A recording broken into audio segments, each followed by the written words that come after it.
Since it's August and it's back to school time, I have been reflecting in my old age. I'm 23. On my high school and college experience, given I am so far removed from those times now. All the classes I took, all the friendships I formed, all the teachers I ended up fighting with for some reason. And since I've been reflecting, I thought I would share with you all the time that I got detention. So I went to a small, private, Catholic college preparatory school in the middle of the Midwest. Yes, I am one of the original Midwest princesses. I don't know, can you tell that I have private school energy? I've been told that I give off that vibe. Everything you think about a private Catholic school is 110% true. I can say this with absolute certainty because I was not a rich kid. I was there in between the rich kids. I was a financial aid kid. I was there on luck and merit. Now, the types of students were broken down into two main categories. You were either rich, popular, and loud, or not as rich, not as popular, and a little more quiet. And while I definitely fit into category 2, the problem was I was loud as hell. So that immediately put me on a lot of people's radar in a very negative way. But I get it. I can safely say I get it. I could probably fill an entire video essay on those dynamics alone, but that is certainly for another time. For this video, I want to focus on the uniforms. Now, this is a very hot topic, and I have a very controversial take. I liked the uniforms. I liked the idea that no matter who you were or how much money you had, we all had to wear the same thing and at least look the same when going to school. So it was a pre-K through 12 school, so our uniforms shifted as we went through the different schools. So when I was younger, it looked like this. In lower school, we wore this cute little jumper, a little collared shirt, and then knee socks, which honestly is really precious. Look at her in her little jumper. I had the headband, I had the bangs. Everyone told me I looked like Dora. They weren't wrong. Then in middle school, we wore knee socks again, a plaid pleated skirt, and then either a collared shirt or a button-down shirt. You can tell I was in middle school in 2012 because of the thick rimmed glasses. And then by high school, it was just a navy pleated skirt, knee socks again, and then the collared shirt and the button down, like so. I thought the uniforms were cute. I thought we made them work, but that's just my opinion. So of course, even with the uniforms, we all had our little bits of self-expression. I wore lipstick every day. I rolled my skirt a little bit. People would wear different socks. Sometimes we could wear a sweatshirt. None of that was a part of uniform protocol. We were all supposed to get in trouble if we switched or did any of those things. Actually, it's funny to say, on the last day of school, one of my years, after wearing lipstick for the entire year, a teacher came up to me and asked me if I've ever gotten in trouble for wearing lipstick. And I said, no. And she said, that's interesting. Moved on. Never brought it up again. So maybe I should have gotten in trouble for that, but that's not why I actually got in trouble later on. My biggest focus was on the knee socks. In high school, I graduated with a class of about 90. There were about 45 girls, and of the 45 girls, there were 3 girls who wore knee socks up to their knees, and I was one of them. Do not ask me why I held on to the knee socks so aggressively. I hated the knee socks. Every part of it. Especially because everyone else was wearing shorter socks and it made the uniform look cuter, which I was all in favor of. But I was in the Catholic private school where it was all about rules and following the rules and being good, whatever that means, so I held on to those knee socks. I was holding on when nobody else was for absolutely no reason. But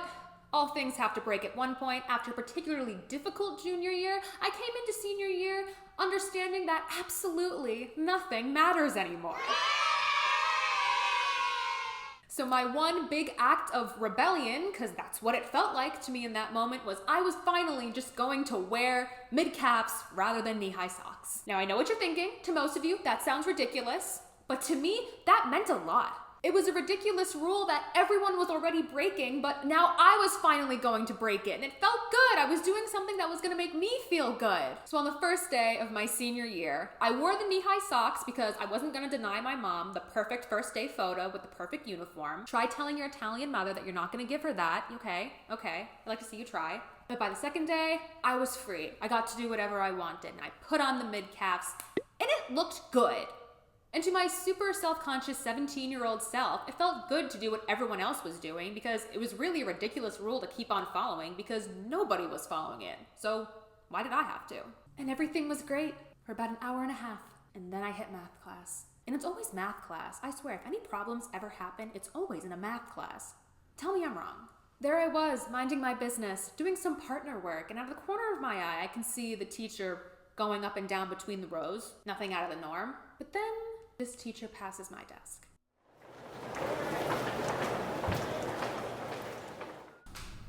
Socks.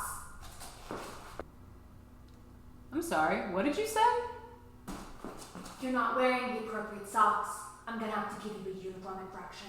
You've actually gotta be kidding me. Few things here. First and foremost, you couldn't even say an entire sentence. You just had to whisper socks to me and you thought I was gonna understand what was going on? That is the weirdest thing you can say. Use a complete sentence, please. Call me out appropriately. 2, because her first attempt was an utter failure and I had to ask her to repeat herself, everyone else in the class in that area had to turn and look at me because she was calling me out for wearing the wrong socks. As if I was the only person in that class who was out of uniform at that point. No, other girl had knee socks on.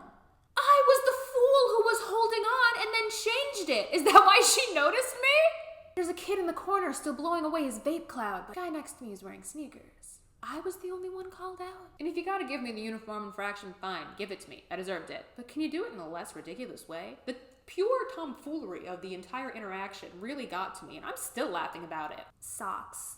Girl, what? That really showed me. So don't think that I just got attention for wearing the wrong socks once. No, I wore the wrong socks 3 days in a row. And someone told me my skirt was too short, so detention it is. So I don't know what your detentions looked like, but at my school we had them in the morning, and all we do is just sit in silence or nap, depending on what teacher you got. On my day I had to go, it just so happened that my best friend also had detention, so we seriously just whispered and giggled the entire time. It was seriously such a joke. Did I stop wearing those socks? No. Did I stop rolling my skirt? No. Did I ever get another uniform infraction or detention because of my uniform? And no. I think they just had to hand out those first infractions, first detentions, to show they were at least trying to set standards, set morals for us to follow and maintain, but I mean, that was really it. It didn't change anything. I was an easy target because I was always a self-proclaimed good kid, so if I did something out of the norm, they'd notice, so really it's my fault.